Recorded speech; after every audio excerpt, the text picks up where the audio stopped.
Property dealer ने इश्तिहार पढ़ा, मकान बराए फरोख्त। उसने मकान का विजिट किया और हमरा एक पार्टी को लेकर गया जो मतलूबा मकान खरीदना चाहती थी। जैसे ही ये लोग उस घर के दरवाजे पर पहुंचे तो एक उम्र रसीदा बुजुर्ग ने उन्हें अंदर आने की दावत दी और ड्राइंग रूम में बैठने का कहा। कुछ देर के बाद एक उम्र रसीदा खातून खाना चाय की ट्राली टेबल सजाए हुए उन लोगों की तरफ आ रही थी, जिस पर चाय के अलावा गाजर का हलवा, निम्को, बिस्किट्स और कुछ मिठाई रखी हुई थी। वो दोनों मियाँ बीवी हमारे सामने बैठ गए और हमें चाय नोश करने की इजाज़त देने लगे। मैंने उनसे कहा कि हमारी आज पहली मुलाकात है और हम मकान की बातचीत करने आए हैं और आपने इतना तकल्लुफ़ क्यों किया। बाबा जी ने धीमे से लहजे में कहा कि बेटा, आप चाय नोश फरमाएं, मकान की बात बाद में होती रहेगी। हम सब लोग चाय से लुत्फ़अंदोज़ होते रहे और साथ कुछ गुफ्तगू करते रहे। कुछ देर बाद चाय वगैरह पीकर मैंने बाबा जी से पूछा कि आप मकान की बात करें, ये मकान आप कितने में देंगे। बाबा जी ने कहा कि मकान की कीमत 50 लाख रुपए है। मैं हैरान होकर बोला कि बाबा जी, आपका मकान तो 30 लाख रुपए का भी नहीं है और आप 50 लाख मांग रहे हैं। हैरत की बात है, आपने हमें चाय पिलाकर हम पर एहसान किया और मकान की कीमत भी बहुत ज़्यादा मांगी है, लिहाजा हमारा सौदा हो ही नहीं सकता। बाबा जी ने कहा कि कोई बात नहीं बेटा, ये खाना पीना कुछ नहीं, इंसान अपने नसीब का खाता है। खैर, हम 2-3 घंटे वहाँ गुजार कर खाली हाथ वापस लौट आए। 3 महीने बाद मैंने अखबार में फिर उसी मकान की फ़रोख्त का इश्तिहार पढ़ा तो मुझे बड़ा ताज्जुब हुआ कि अभी तक बाबा जी का मकान नहीं बिका।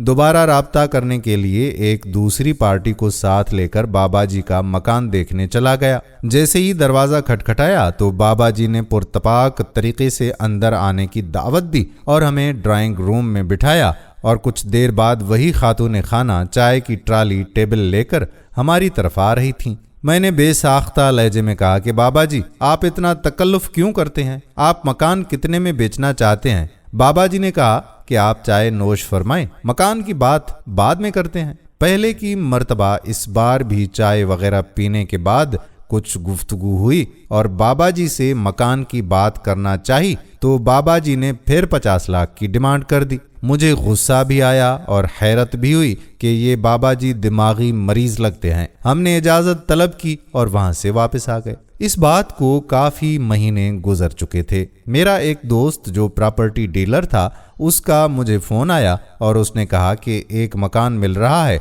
काफ़ी सस्ता है, अगर इरादा है तो चलो साथ, मैं तुम्हें मकान दिखा दूं। मैंने कहा चलो चलते हैं। जब मैं उसके साथ गया तो वही मकान था जो बाबा जी का था। मैंने अपने दोस्त को हंसते हुए बताया कि ये बाबा जी का मकान है और वो बाबा जी पागल हैं शायद। फिर मैंने अपने दोस्त को पिछले दोनों वाकयात सुनाए तो उस दोस्त ने कहा कि इस बात में कुछ ना कुछ राज तो ज़रूर है, चलो आज पता करते हैं। खैर, हमने दरवाज़ा खटखटाया तो बाबा जी की नज़र मुझ पर पड़ी।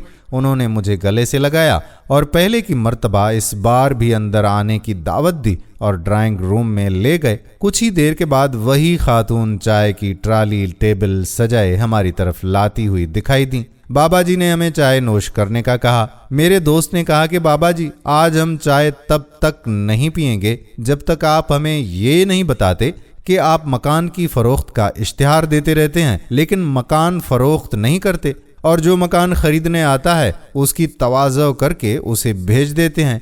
आखिर माजरा क्या है। ये बात सुनकर बाबा जी ने अपनी बीवी की तरफ देखा और उदासी वाली निगाहों से मेरी तरफ पलटे और कहा कि हमने मकान नहीं बेचना, हम सिर्फ ये चाहते हैं कि हमारे घर कोई आता जाता रहे, हम किसी से बातचीत करते रहें और कोई हमसे बातें करे। हम बूढ़े हैं, हम लाचार हैं, हमारे 3 बेटे हैं जिन्हें हमने अच्छी तालीम दिलवाई, वो मुल्क से बाहर हैं लेकिन हमारे लिए ना होने के बराबर हैं। हम अकेलेपन की वजह से अपने आप को इस घर की दीवारों को देख देख कर उकता गए हैं।